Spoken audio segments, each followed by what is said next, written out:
California is in sad shape. Watch this next news clip and you will see that our lovely beaches are now home to our homeless communities. Yes, it is a sad day in California when you can't even go to the beach. This is the state that this ruling of the courts have made.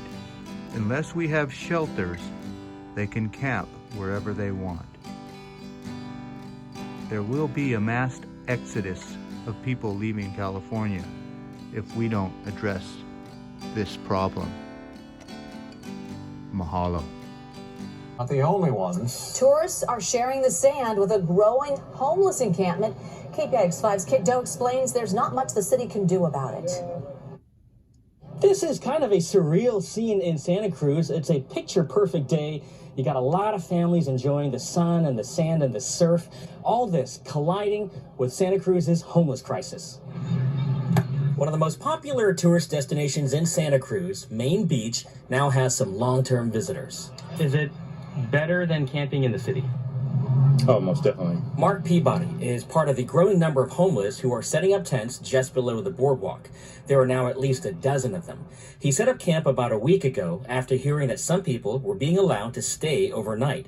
He remembers his first morning when there was a knock at the door. I thought I was getting busted, but as it turned out, we just need to move our tents for the sweeper. So we just move our tents over like 50 feet until the sweeper's done, and then we can move them back into place and be here another day or night. Earlier this year, Santa Cruz shut down a huge encampment known as Ross Camp. The 100 or so people there scattered across the area. This is kind of like playing a game of whack-a-mole or putty. You push in one location, it pops up in another location, because we're not dealing with the core of the problem. Police Chief Andy Mills has increased patrols on the beach where officers will cite for things like littering, possession of alcohol or drugs, glass containers, and smoking. Getting such a ticket means a 24-hour ban from Main Beach. But last year's landmark federal ruling that says the homeless cannot be punished for sleeping on public property unless adequate shelter can be provided means the homeless will likely be here for some time. If these homeless folks are abiding by all those rules, then there's not much you can do? No, but take a look at it. We've got hundreds of tents on the beach. So we're not going to segment out one section of society and say, you can't have a tent, but everybody else can. So we have to be a little bit clearer in our mandates of what do we want as a city. Micah Posner has lived in Santa Cruz for 30 years and says there's really only one solution. They're not going to have homes until we house them, so that's what we should do. It'd be better for everyone. Ludmilla D'Souza is visiting from San Bruno and says she didn't even notice the tents because they blend in, but said one of the occupants was rude and began shouting at them. Does it make you not want to come to the beach here in Santa Cruz anymore?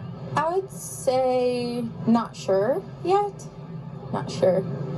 I have to kind of experience the rest of the day and see how it goes. Mark says he became homeless 2.5 years ago when his landlord doubled his $2,300 rent overnight. To the mom or dad who's nervous about taking their kids to the beach, you say what? Give it a try. In Santa Cruz, Kit Doe, KPIX5.